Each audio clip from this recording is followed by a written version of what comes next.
Welcome, everybody, to Mentor Time. Today, we have a topic we've not covered before, and it's one that I have wanted to cover for a while. And it's particularly important these days because we don't talk about it. And yet, I was raised in it. You'll hear my story as a nurse practitioner. Role realignment is what it's called.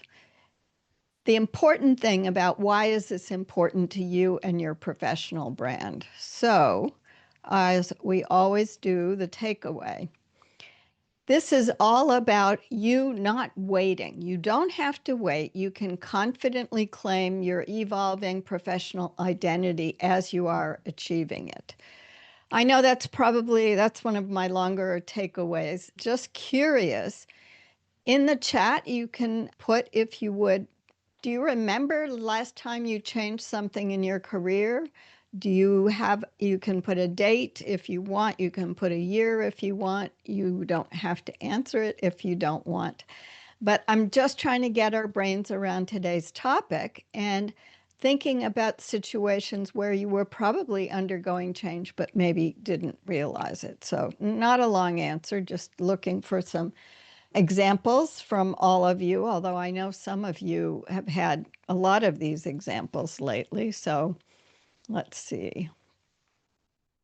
Everybody's late 2024, Peter says, was his last change. All right. Anyone else? About 6 months ago, Sheila said. Okay, good. All right. While I'm waiting for others to write, let's go on to what I've been hearing about these kinds of situations where you are actually undergoing role realignment, maybe. So here's someone I who, don't see the slides anymore. oh, goodness. Okay, let's start again then. It showed on my side, so I'm just telling you this is really annoying. All right, hang on and see if I can share it. Oh, sorry, let me do one more thing. Zoom closed. No, there it is.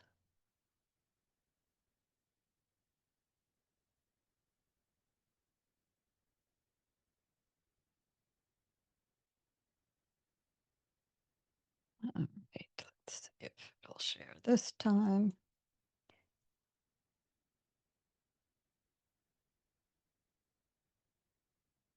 All right, Peter, you're seeing it now? Yeah, I see them now. Do you know when it stopped? Did it stop after the takeaway? Yeah, it went away when you asked the question when our last change was. Okay, let me pick it up from there so you all don't have to listen to the intro stuff again.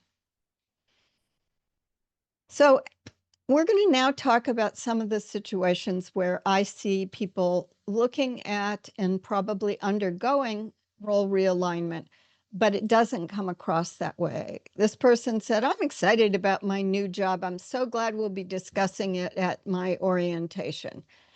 And I'm thinking, I wonder if he's waiting for someone to tell him something.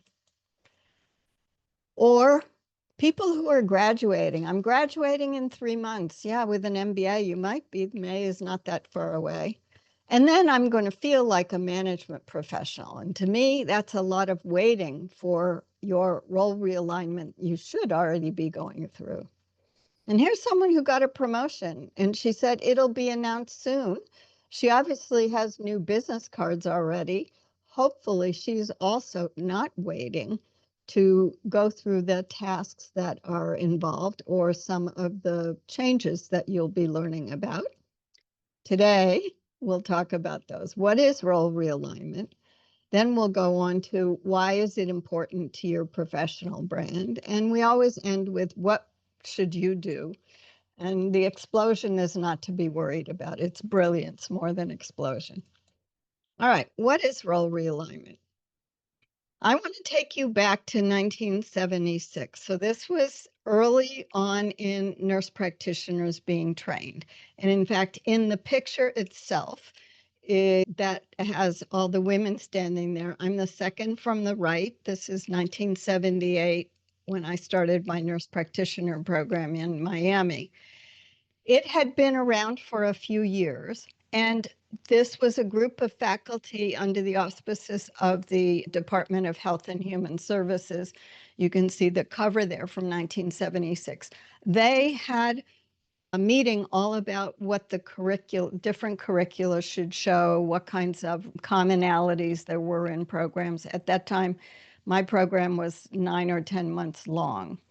And this became evident to me, the role realignment, because it was one of the topics that the woman on the left in the picture with her glasses hanging down, Mickey, one of our three professors, who talked about from the beginning, you're going through a role realignment.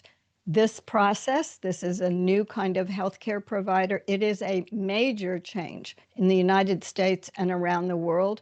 This was the first real separation off of nursing into medicine. And this is me in a family of doctors, and I tell them all, good thing we nurse practitioners are out there. So let me give you my definition, because if you look it up, there aren't a whole lot of definitions.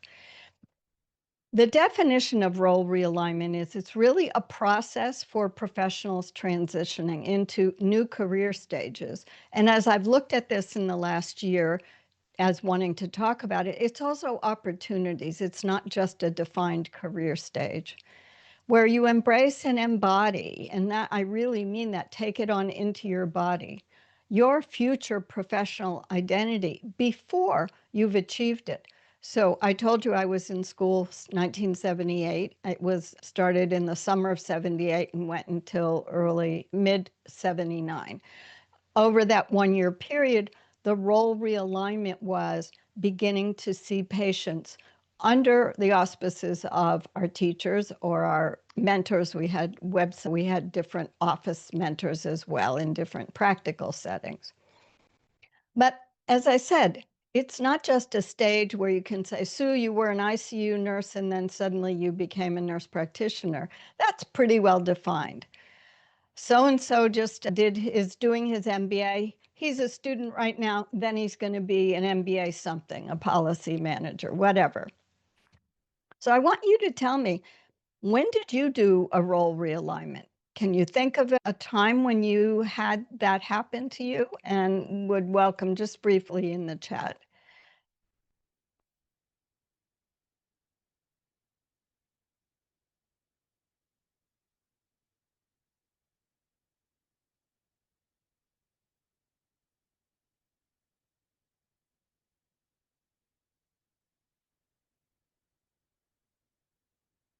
And while you're all typing, I will go on and show you the framework. So I want to show you this very simple framework. But the reason I'm doing it is because when we talk about career stages, that is the left-hand side, a seminal event, like the blue marble. This is the picture of the original picture from the space station when they coined the term blue marble. It turns out, I think it was 69. Two people said their role realignment was when I switched to teaching epidemiology. Another person said when my supervisor transitioned to a new position after that. Great, thank you for those. So a seminal event. Oh, I forgot, I skipped over. So the other part of it is what I'm calling everyday events, like getting on the bus to go to work. Things that are happening that are more subtle shifts, but do change your behaviors and the persona you have as a professional. These are not all the ways you can show this in a seminal event, but you get a new degree, you might have a promotion into a new role, maybe you've authored something or become an online expert and are recognized for that. Maybe the first time you presented your professional work, or other times when it's high stakes, for example. Or maybe you successfully secured some new work and some new contracts. On the other hand, everyday events are more like those that might happen multiple times during a year, where you're asked to step in for your boss suddenly, and people are looking to you for leadership where you didn't have that direct role and influence.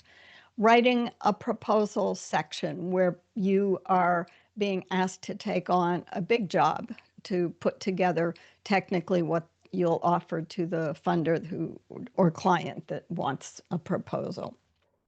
Maybe you're being asked to lead a meeting with a client. Sometimes you get put into it if you are on virtual meetings. This happened last week at a meeting I was at where I assist. The person lost her internet, and two of us stepped in and ran the rest of the meeting.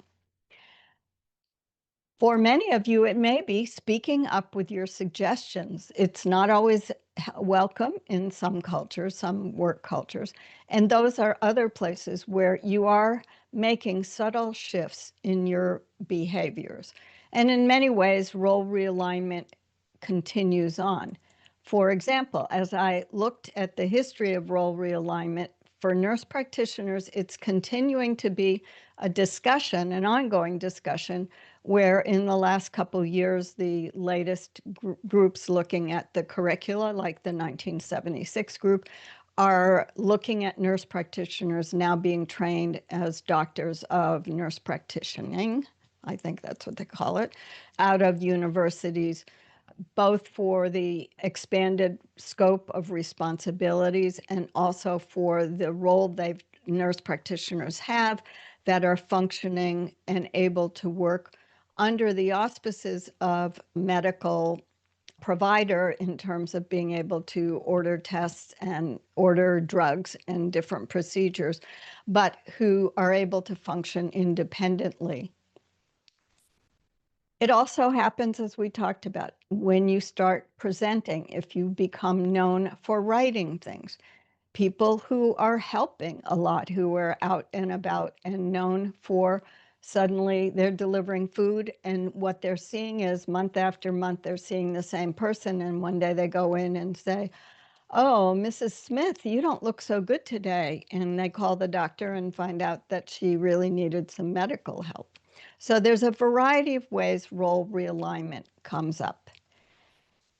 My Google Lit review also showed me that in the last 6 years or so, companies have now co-opted this term, and they're using it as company realignment is upskilling, reorganizing, trying to figure out what roles people have and how they match the work that is being done. You can imagine nowadays with all the work we have with robots and automation, and also with the huge proliferation of AI in whatever way that manifests, they've been going through role realignment. But generally, when I'm talking about this, it's about the person who's moving along in your career path and the ways in which you adopt new behaviors.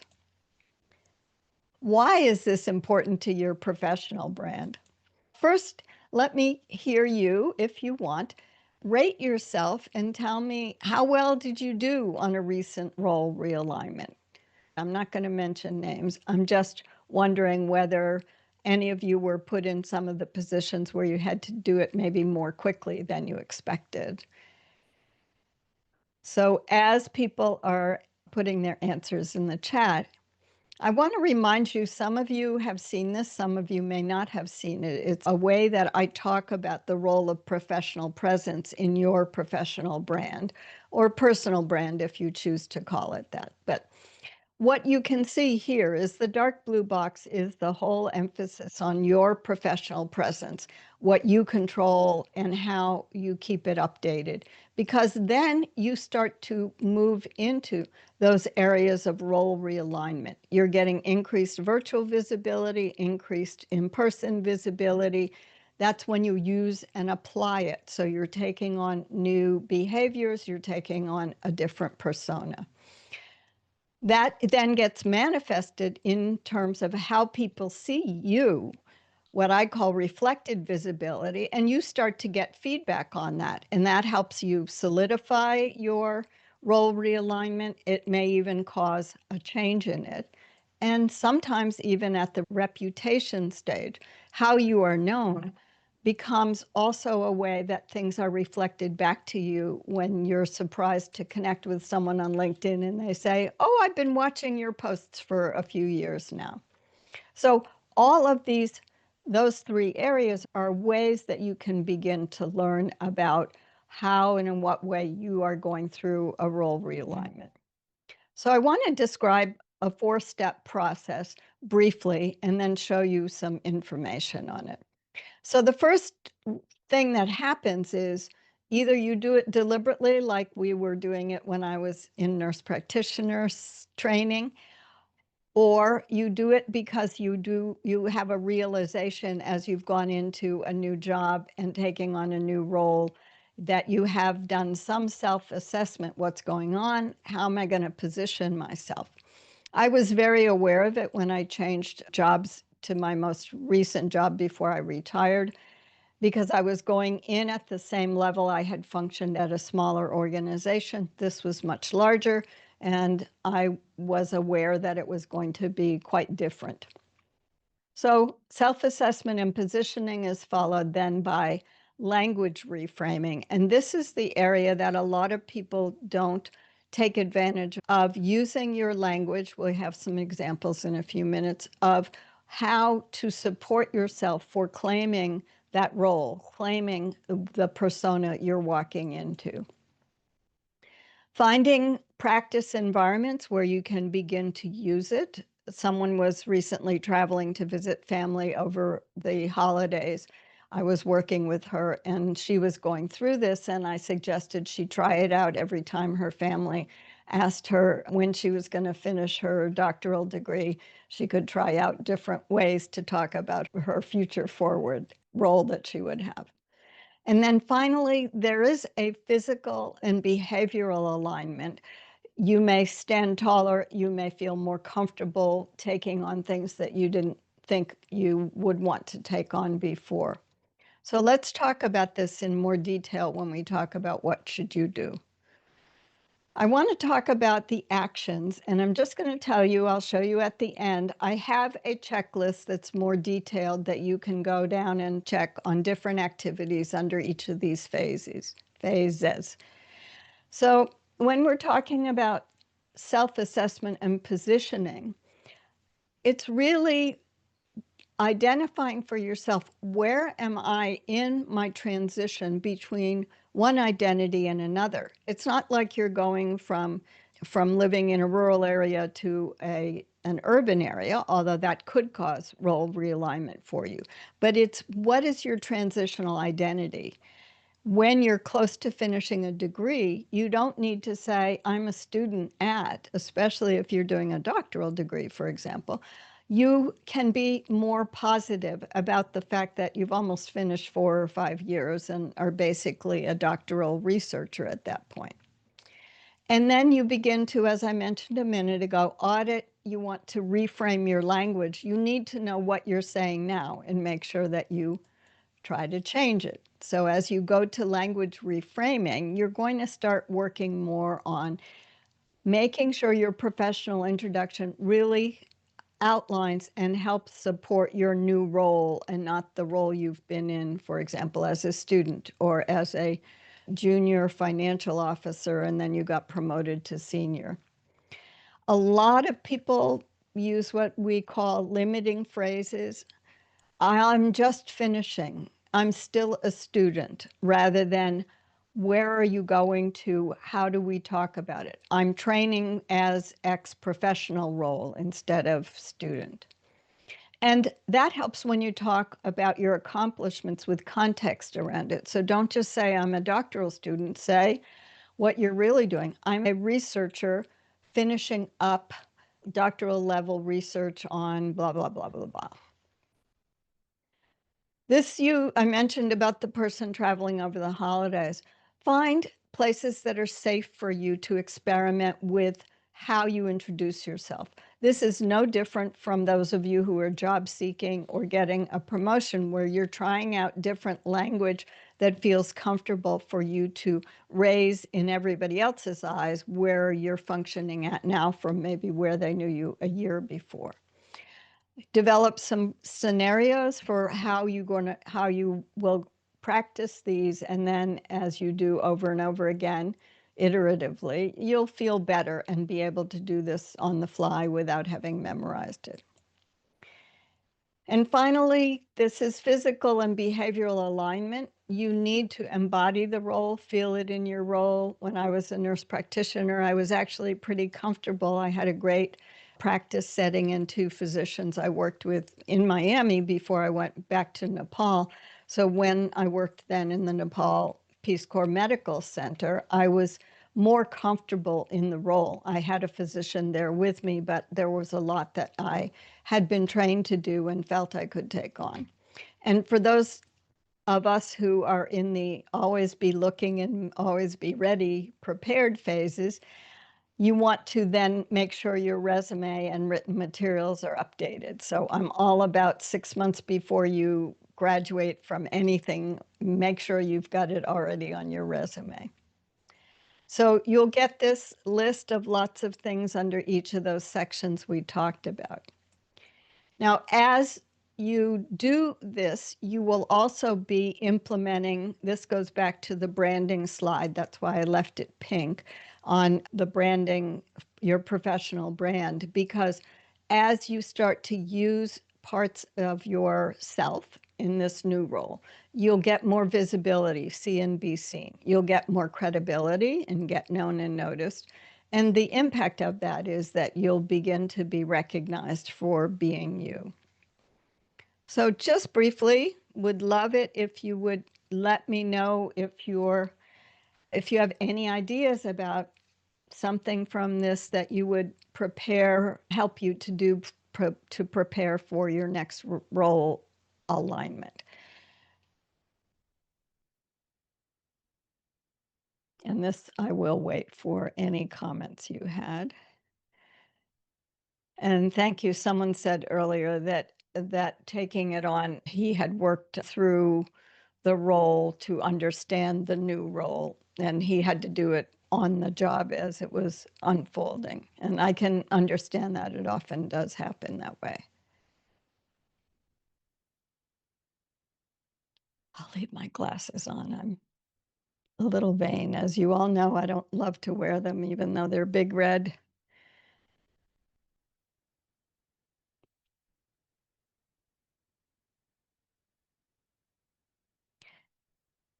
I will tell you that I'm going through a little role realignment myself. I hadn't thought about it until I was working on this in the last couple of days about the fact that I've just, this sounds funny to say, but I've decided I'm in charge of Sue Mentors and I can change something if I want. And I'll tell you about that just before we close. I'm going to change schedules of some of the things we're doing. All right, as you're thinking about what you'll do for the next time, let me just remind you the takeaway. You don't have to wait and you shouldn't wait. You should start confidently claiming what your new identity is evolving into as you're working towards achieving it. And I'm going to stop there and see if anybody wants to unmute questions or comments, and I will look at what people have written. Thank you. Not sure how to prepare for the next alignment, but I now being more aware of what's coming rather than just having the change come. I think that's a really important point. The awareness that this will be changing, as opposed to, say, as a consultant, you're asked to take on assignment, you think it's going to go well, you get there and find out it's all falling apart. And that was a role realignment you thought you were prepared for, and then probably had to prepare for crisis management potentially. Anybody want to unmute and make comments, ask questions? This is all for you, so let me hear from you if you want.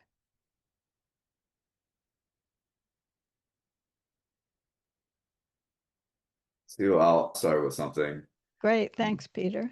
I think a lot of this is really similar to a lot of things you talk about, in that it's a lot about how we see ourselves, and do we just let the waves wash over us and change us, or do we think about it consistently and think about, okay, this is a change and I can talk about this as a change, and and how it's strengthened me and things like that. And it's important the language that we use when we talk about it rather than, oh, I guess now I'm doing this role, this kind of thing, instead of saying, I was able to step up into this and take on new responsibilities.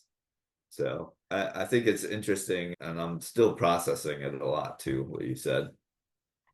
Thank you, Peter. That was brilliantly put. I really like how you related it. Yes, it's true. It is not unexpected I'd talk about something like this, but it is a lot to throw out there because I've been disappointed for the few years I've been following it. I got back in touch with it before COVID in terms of what I'd been going through in practitioner school. I think we don't talk enough about the transitional periods that we all have. Even in work orientation, people may say, oh, we have a good orientation, we put them through this and that. That's what the employee is told to do for the org. It's not what you need to do to feel confident and the way in which you can stay in control of what you need to be doing and feel you're contributing at the same time. So thank you for your summary. It was a great summary, and it is a lot, I know. It's on the edge of what we often discuss, I think. Anybody else have anything they want to add? So how do you feel that this aligns with? I'm thinking about what you've recommended with the resume. And when it's evolving and then you're working, you're changing into something different. And we've talked about how our resume was categorized in bulk 2 to 5 years where you're doing the same thing and then you're moving on. How do you view, and then I think Peter, what he was saying earlier fits with that. So how do you view that? Your identity is evolving, you're moving to the next thing, and then how is that reflected in the resume? That's a great question, Stephanie. The way in which I think you all do it is I think people are more comfortable claiming a particular title or content area they want to be working at. So your resume and your bio para and your cover letter will say those things. I don't know why I'm pounding my fist, but anyway, like you're claiming it. But that doesn't mean that inside you're as confident about, oh, I can take on. I've had young folks, young emerging professionals say, I'd love to be a chief of staff. And because they worked at a small org and were functioning like that. So they knew where they wanted to go, but it took their own experience, not applying for the jobs, but getting offered jobs for them to realize they had step up things they needed to do. So I think we're more inclined to write for the successes we know we can bring, but we don't always, I don't know what this means, live them inside us. I think that's the best I can explain it. Does that help you, Stephanie? And I'll ask if anybody else wants to unmute and add to that. Oh, thanks. Okay, so I addressed that. Anybody else have any comment on that? Because I think I know it affects all of you. I'm just curious if you had any thoughts to add.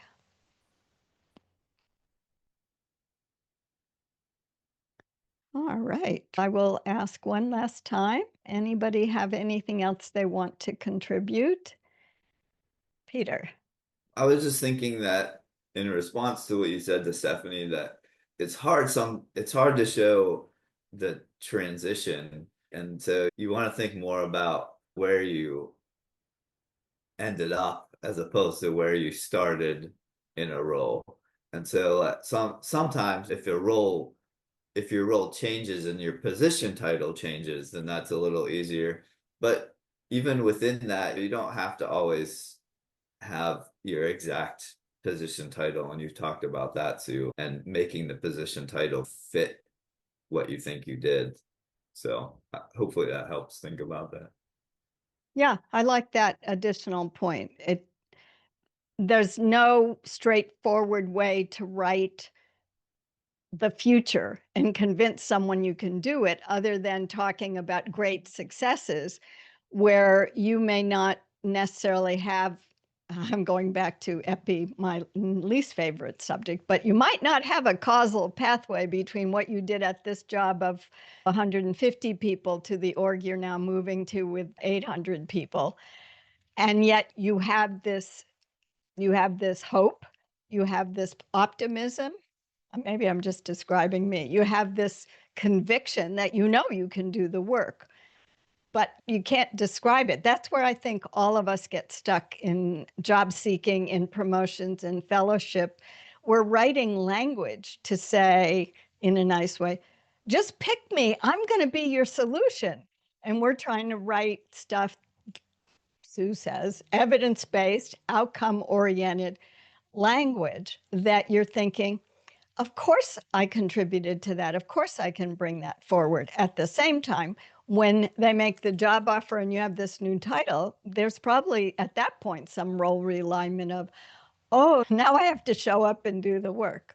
And it hasn't happened to me changing jobs, but it's happened to me when I've offered to take something on I thought was going to be like a piece of cake. Snap my fingers and I could write this technical proposal. And I got home on a Friday night, and on Saturday I thought, I must have been nuts. There's no way I can write this thing. But I wrote something. So thank you for that opportunity. All right, I appreciate the discussion. And just before we close, I want to mention that I will be sending out a periodic message on services and the next topics for the mentor time. I've decided that I'm going to do mentor time only once a month. I've been traveling a lot last year, and this year we're traveling a lot, and it's hard to work it around my travel schedule.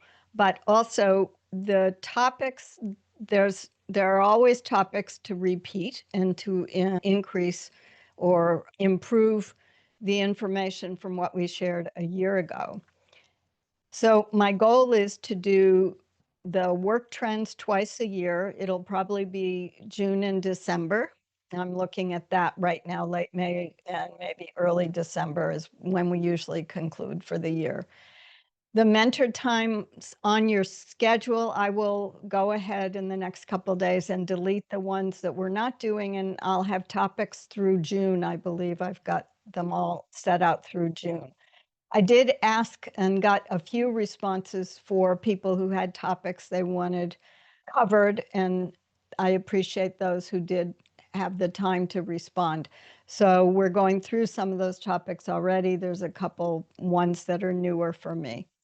But that there will still be monthly office hours right now, and there will still be the semi-annual CV resume update, which will probably be the third week of May. I forgot to look at the date that I'm going to schedule it on. You're not going to have me around on Mondays. It just won't be every other Monday, or it flexed a lot, I know, in the last year. The other thing I realized as I was going through dates is almost always mentor time lands on one of the US federal holidays. Yeah. And that's not the most convenient for all of you to cut into a holiday weekend. So I've already avoided those for 2026. And hopefully I still hope you'll find helpful to attend. And if not, you'll get the YouTube videos. Either way is fine. All right. Any last comments? Go ahead. Thanks for including the CV update, because that always helps as a prompt for most people have a semi-annual mid-year review. And so that kind of helps with that as well. And just to say thank you for all the ChatGPT and AI conversations, because it's really being integrated now. Oh, there good. has been a ramp up where now they're doing trainings with us on how it can be integrated.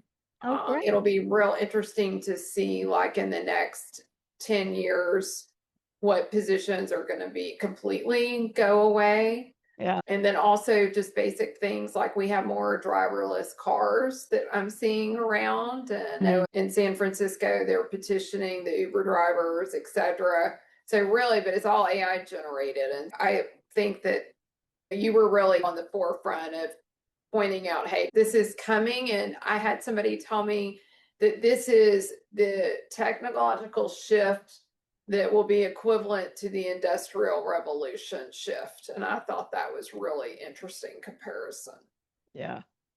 My biggest concern is that the numbers of people who are out of work because of the bets on AI. And I'll tell you, the companies, I said this in December, companies were betting, they were going AI first and making these layoffs, not rehiring. There's already a little bit of buyer's remorse. They're finding that they didn't account for the fact that AI doesn't have all the synapses our brains have where we're needed for that critical review, critical thinking. I used AI to help me summarize 12 proposals I'm working with a group in Kenya on.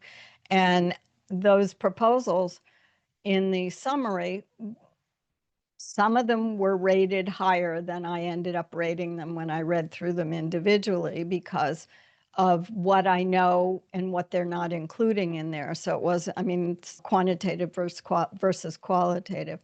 But I think what we're going to see is also not just the Industrial Revolution, but it is also the first time the US and many countries maybe have to grapple with the idea of a large number of people unemployed or underemployed, and what that means in terms of whether we go to basic income, whatever they called that thing, subsidy, or do something else. There's productive people that want to continue to do some kind of work for monetary reasons, but also I think our careers provide a lot of amplification for us of what we like to do and contribute in life, whether it's making billions of dollars or whether it's helping people get off the streets as homeless people into shelters or homes.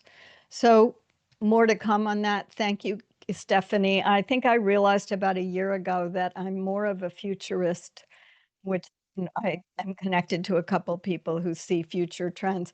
I'm admitting that I'm more of a futurist because of doing all of these quarterly reviews and following the trends and trying to get ahead of things. Even for you all, with the work we've done together with each of you, is you've taken information that now everybody considers the essential, right? Write an evidence-based, write a strong statement like led a team of 20, whatever. You were doing that 3, 4, 5 years ago. Peter longer, Stephanie longer. I will just say goodbye on behalf of Ron, and I'll see you all the next month. So thanks everybody for this great discussion.